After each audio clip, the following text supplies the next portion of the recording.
name is Aubrey, 32 years old, living in a peaceful town in the state of Oregon.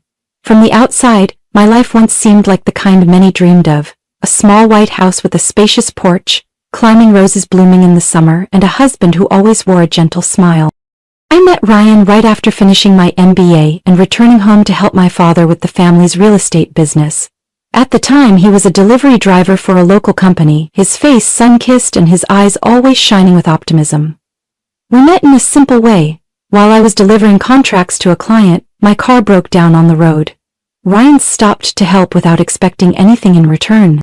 At first, my parents were cautious when they found out I was dating a man from a different background. But Ryan was tactful, always humble, and, above all, had a way of making everyone feel at ease around him. Gradually, he won over my entire family. I remember clearly the first night I brought him home for dinner. As we left, my mother leaned in and whispered, "That young man is thoughtful, sweetheart." We got married when I turned 29. The wedding wasn't grand, but it was warm, with just family and a few close friends. On our wedding night, Ryan whispered in my ear, his voice trembling with emotion, "I'll do everything to make you happy." And at that moment, I believed him. With all my heart. Our early married life truly made me think I had chosen the right person. On autumn evenings, Ryan and I would wrap ourselves in blankets on the porch, sipping hot coffee and listening to the wind rustling through the maple trees. On weekends, we drove down to the Willamette Valley, stopping by small vineyards to taste local wine. Ryan often joked, "As long as you're with me, anywhere feels like paradise." I never mentioned degrees or status when I was with Ryan. I did my best to make sure the gap between us never became a burden. Whenever my father invited Ryan to business dinners, or offered him a desk job at the company, Ryan always politely declined with a soft smile. "Thank you, sir, but I want to find my own path." I respected that. Ryan worked hard, and the calluses on his hands were proof of his effort. He woke up at 5 a.m. to make his first delivery, and some nights he didn't get home until nearly 9 p.m.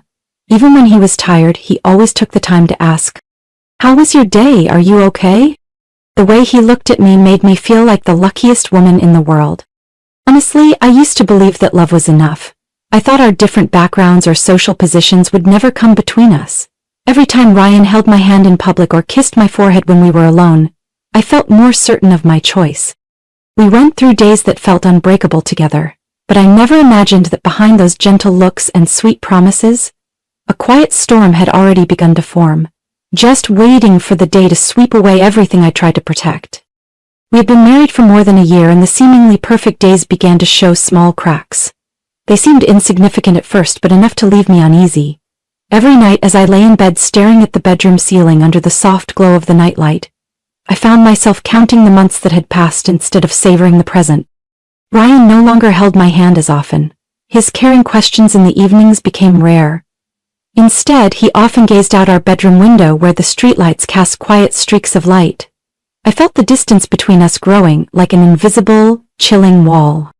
One night, as I was cleaning up the kitchen after dinner, Ryan came in with a heavy expression, avoiding my gaze. His voice dropped, losing its familiar warmth. "Have you ever thought about why we still don't have a baby?" I froze. The plate in my hand nearly slipped, but I managed to set it in the sink. Taking a deep breath, I turned to face him. "Ryan, I worry too. But let's not put pressure on ourselves, okay? It's only been a little over a year."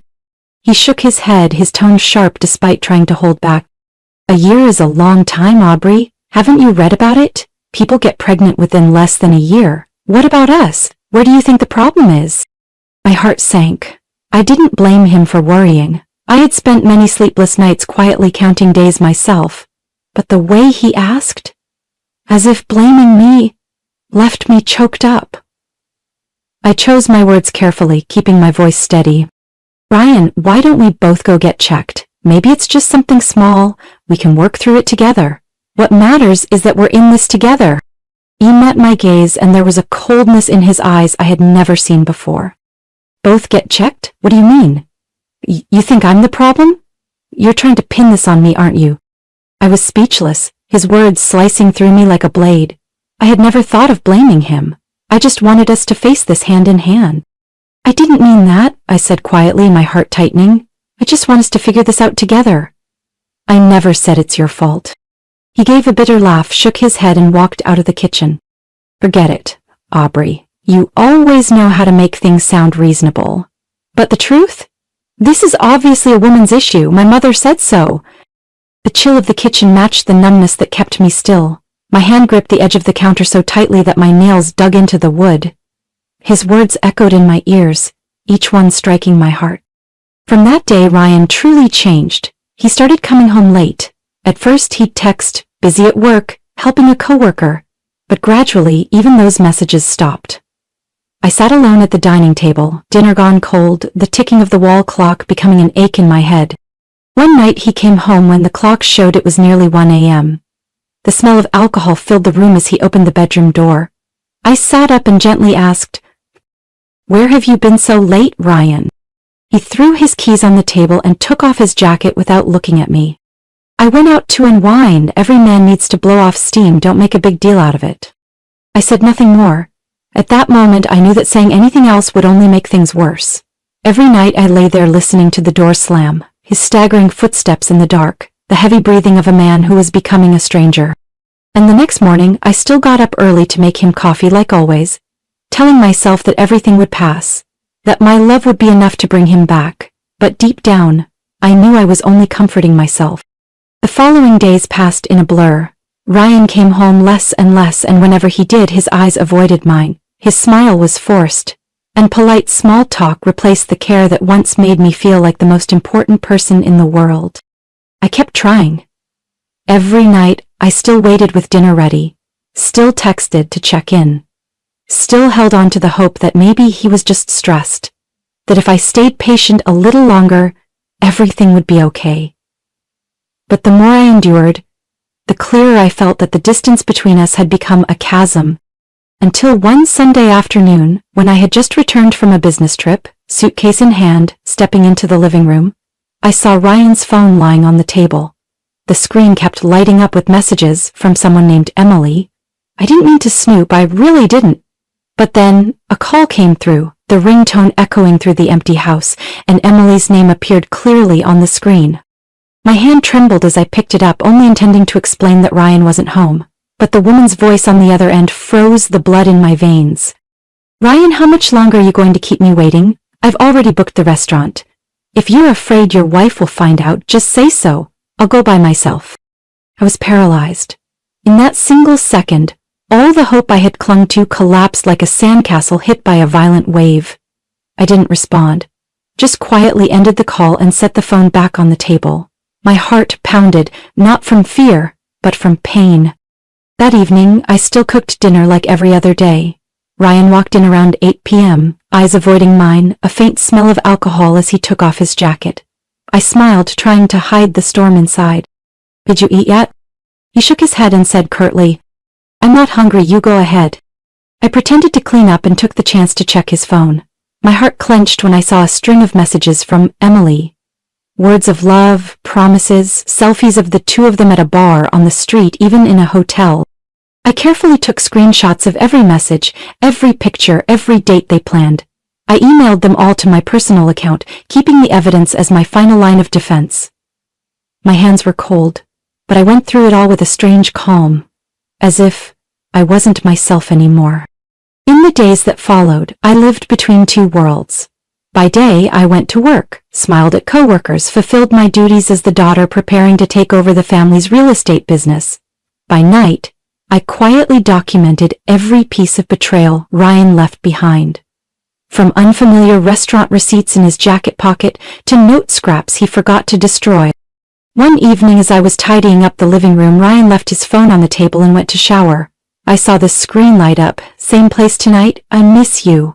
A message from Emily. I stared at that message for a long time, my heart tightening. At this point, what was I still hoping for? I had all the evidence I needed. I was only waiting for the right moment to end things with someone who no longer belonged to this family. I had thought I would be the one to speak first. So many nights lying silently next to Ryan, listening to his tired sighs, or the chill in his silence, I had asked myself, when would we face the truth? But in the end, it was Ryan who shattered the fragile shell of our marriage. It was an evening in mid-October. when the fallen leaves had turned the little road to our house golden. Ryan came home earlier than usual, without a trace of alcohol, without any rush, his face calm to the point of being frightening. We sat across from each other at the dining table, the warm light shining over the wooden table that had witnessed so many family meals over the past 3 years. Ryan lightly tapped his fingers on the table, then spoke evenly, as if discussing business. "Aubrey, I think it's time we stop." I wasn't surprised. Deep down, I had been waiting for those words for far too long. But his calmness made my heart ache, not from regret, but from realizing that the man who once promised to protect me for life could so easily let go. I looked straight into his eyes, the eyes that had once made me feel safe, now empty. "You want a divorce?" Ryan nodded. "I think it would be better for both of us. We both know there's nothing left to save." I was silent for a few seconds, then replied in a soft but firm voice. "All right, go ahead and prepare the papers." Maybe Ryan hadn't expected me to agree so quickly. I saw a flicker of confusion in his eyes, but he quickly regained his confidence. "I'll handle it. I don't want to drag this out or make it hard for you." I smiled. A smile I wasn't even sure was sad or relieved. "Don't worry, I don't want to keep anything except my dignity." Just a week later, Ryan brought home a neat stack of documents, everything prepared and ready for me to sign right there at the kitchen counter. "I'll move out. You can stay here without worry." I shook my head. "No need. I'll go stay with my parents for a while. I don't want to stay in a place filled with memories that now only feels empty." The day I left, a light rain fell, the droplets clinging to the window like forgotten tears. I packed my things in silence. No tears, no blame, just a strange peace settling inside me. My parents welcomed me back with warm embraces and worried eyes. Even though I tried to appear strong, I knew they saw the deep fatigue etched into me. My mother held my hand for a long time as I sat at the dinner table that evening, our first meal together in years, with me returning as a woman who had just lost her home. My father, stern and quiet, simply nodded, but his gaze carried silent love. He spoke only one short sentence, but it was enough to make me feel I wasn't alone. "You did the right thing." In the days that followed, I buried myself in work. I took on more projects, refused no meeting or business trip. Each morning as I stepped into the office, looking at the blueprints, plans, and contracts, I felt that I still had value, that I was still worthy of my father's trust, my colleagues' respect, and my own belief in myself. At night, exhausted in bed, I reminded myself, I was on the right path. I had chosen the road that gave me freedom. But deep in sleep, I sometimes still dreamed of those old evenings when Ryan held me tight and whispered promises he ultimately broke. The months after the divorce from Ryan passed like a fast-forward film, filled with scenes of relentless work and quiet evenings by my bedroom window. I threw myself into work as if it were the only way to fill the emptiness inside. Each morning, standing before the mirror, I told myself, "Aubrey, you still matter. You still have a life ahead of you." My parents quietly supported me. My father, though a man of few words, waited in the yard every time I came back from long business trips, nodding once, his eyes full of pride. My mother, gentler, often left little notes in my purse. "You're doing so well, sweetheart. Don't forget to love yourself." The family company began trusting me with bigger projects. I joined the expansion of our office rental chain in the Seattle area, then supervised the construction of a new shopping center in Portland. Long meetings, site visits late into the night.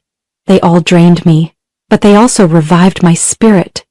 I no longer whispered Ryan's name in my dreams. Instead, I dreamed of newly completed buildings, of teammates shaking hands under office lights. It was during that time that I reconnected with Colin, a former colleague who had left years before and now returned as director of a new branch. Colin was a few years older than me, tall with a calm voice and steady gaze that made people feel at ease. At first, I saw him only as a trustworthy teammate. We worked together on a project to develop an office complex in San Jose.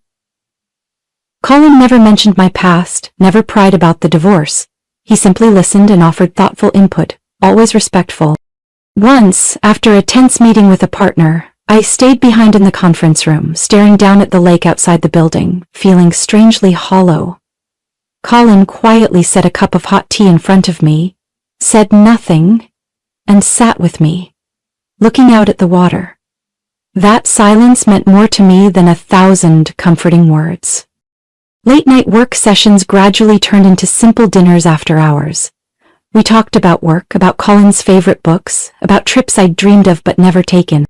One late evening as we stepped out of the office together, it suddenly began to rain.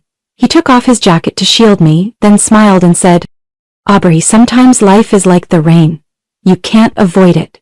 But it's warmer when someone walks with you." Those words made my heart stir after so many months of feeling frozen.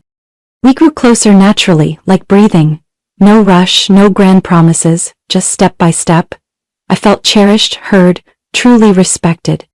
Nearly a year after signing the divorce papers, Colin and I held a small warm wedding at an old church on the outskirts of town. That day my mother gripped my hand tightly, her eyes brimming with tears but filled with happiness. My father stood quietly, then clapped Colin on the shoulder. "Take care of my daughter." 3 months after the wedding, I found out I was pregnant. It was a morning in May, sunlight streaming through the curtains, and when I held the test result in my hand, I cried. Tears of joy, of relief after so many years of hope, disappointment, and hope again. Colin embraced me as I shakily showed him the result. He said nothing, just kissed my forehead and whispered, Thank you for believing in us." I knew I was truly stepping into a new chapter where no old shadows lingered, where love was built on the solid ground of empathy and companionship. Life with Colin brought me the peaceful days I had once dreamed of. We lived simply in a small house on the outskirts of Seattle, where in the mornings we heard birds sing, and in the evenings we walked hand in hand beneath rows of fiery red maples each autumn. At over 5 months pregnant, my health was steady and my spirit brighter than ever. It was Colin who suggested I take a break before the final stage of pregnancy, so we booked a getaway at a luxury resort by the San Diego coast, a place I'd never been but had long heard about. That morning, Colin and I went down to the hotel lobby for a late breakfast. The large lobby was filled with natural light, soft piano music floated through the air, and the scent of jasmine drifted from fresh floral arrangements everywhere. I felt truly fortunate. The old sadness faded like a distant blurry dream. But then in the moment I felt so light-hearted, a voice sounded behind me making me freeze. "Unbelievable. Aubrey, what a coincidence." I turned around, and just as the voice had suggested, standing before me was none other than Ryan. He remained in place, still carrying that old confident air, now with a slicker look, pressed dress shirt, stylish glasses, and his hand clasping that of a young woman with carefully done makeup and a smug smile. Ryan raised his eyebrows, his gaze sweeping over my belly before settling on my face as if trying to read me. "Let me introduce you," he said in a tone trying to sound friendly. "This is Brooklyn, my new wife. She's the daughter of Mr. Simmons, the chairman of Simmons Holdings." I simply smiled lightly, saying nothing. Brooklyn gripped Ryan's hand tighter, her eyes flashing with a hint of triumph. "Hello, I've heard Ryan mention you before," she said, her voice sugary sweet but with clear arrogance. Ryan continued, his smile widening, unable to hide his smugness. "Life is funny, isn't it? They say after the storm comes the rainbow. I feel like I'm standing under my rainbow now." Colin stepped up, resting his hand gently on my back, his gaze steady but calm. His presence felt like an invisible shield, making me stand even firmer. Facing Ryan, I spoke evenly. "Congratulations. I've heard of Simmons Holdings for a long time. Don't they lease space in the downtown tower?"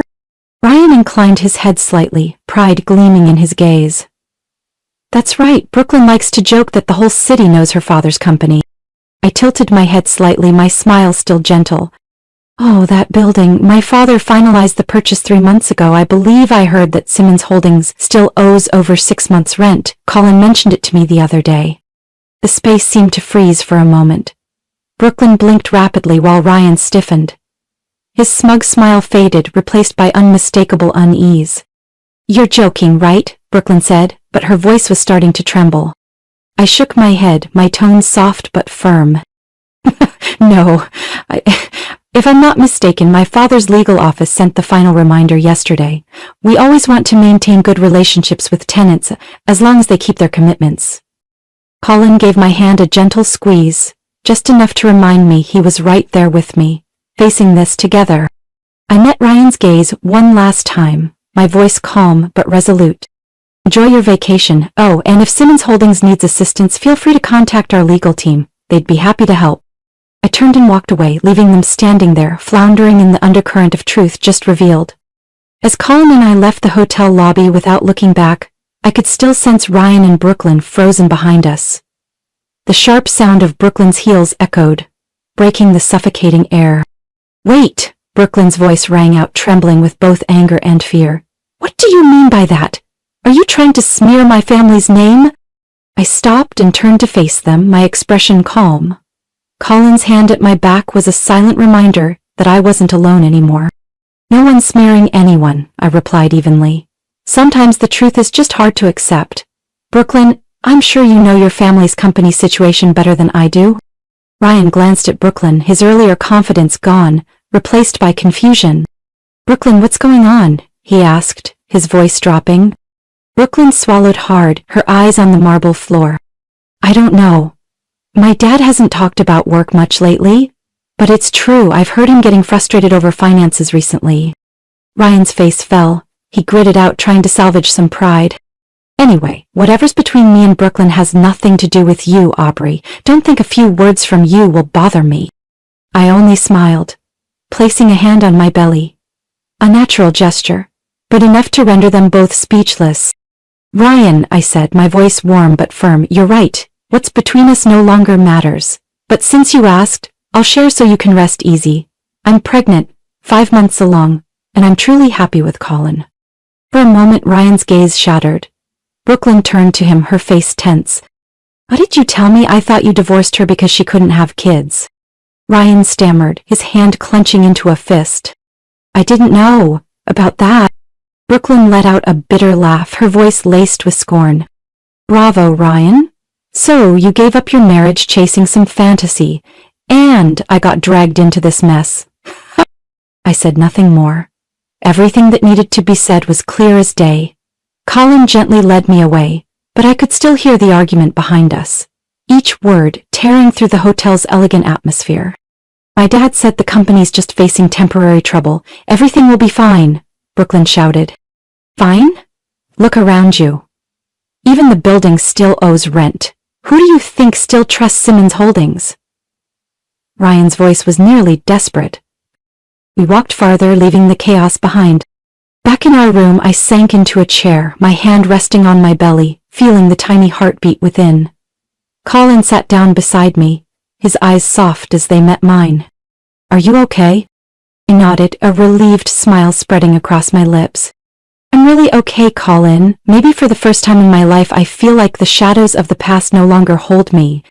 Colin took my hand, his eyes full of trust and love. "We have a long road ahead, Aubrey, and I promise I'll walk it with you." Outside the window, the evening sun stretched golden over the deep blue sea. I closed my eyes, feeling the simple happiness I had worked so hard for all these years to find again. After the trip to San Diego, I returned to daily life, my heart lighter, as if I'd finally set down one last burden. What happened in that hotel lobby felt like fate's final farewell, closing a chapter I should have ended long ago. A few weeks later, news about Simmons Holdings began flooding major financial channels. Once praised as a pillar of the local economy, Simmons Holdings became the center of a financial scandal. First came reports of undisclosed loans the company had tried to hide. Then a wave of investigations revealed they had repeatedly mortgaged the same assets to secure funding, leading to a liquidity crisis. The company's stock price plummeted, branches shut down one after another, and employees protested over unpaid wages. I happened to see Ryan and Brooklyn on TV during a report about the scandal. They appeared exhausted, standing behind the closed glass doors of company headquarters. I saw no pride left in Ryan's eyes, only emptiness and confusion. Once I caught my father's worried glance as he flipped through documents on Simmons Holdings in his office. I stepped in, gently placing a hand on his shoulder. "Don't worry, Dad, this'll pass." He looked at me, his expression softening, and nodded. "I'm not worried about the assets, I worry about you. But seeing how strong you are now, I'm at ease." His words warmed my heart. The truth was, I felt no satisfaction seeing Ryan and Brooklyn fall into such a state. I only felt pity for people who chose the wrong path, and for the version of myself who once placed all my faith in someone unworthy. My life now focused entirely on my little family and work. Every morning, Colin and I prepared breakfast together, listened to soft music and talked about the day's plans. My father began gradually handing over major decisions at the company, and I felt confident taking the lead. Not because I was his daughter, but because I was ready. At 7 months pregnant, I felt every tiny kick inside me as a reminder of what truly mattered, the future. Every night, Colin and I placed our hands on my belly, whispering words of love to the baby soon to arrive. One time, while I was inspecting a new project site, a young employee asked me, "Aren't you afraid that what happened in the past might make you worry about the present?" No. The past taught me lessons, but it's no longer my chain. I just move forward. Because the future is worth far more. That evening, as I sat on the balcony overlooking the city's bright lights, Colin set a warm cup of herbal tea beside me. He sat down and took my hand. "Do you feel at peace now?" "I think I finally truly let it go. Everything that belonged to the past is at rest." Colin smiled gently, kissing my hair. "I'm here always to help you write the next chapter." And in that moment I knew I had completely stepped out of the shadows of the past, ready for a full future, with the brightest things ahead. Looking back on everything I'd been through, I understood that sometimes life forces us to face brokenness to learn strength and grow. From a woman once lost in pain, I found myself again, building a new life full of love and meaning. The past was no longer a haunting, but a precious part of my journey that helped me treasure the happiness I have now. Today I live with gratitude, ready to face whatever challenges come, with my partner by my side and our little family. What do you think of Aubrey's story and the choices she made? Share your thoughts in the comments, and don't forget to follow the channel for more meaningful stories about family life.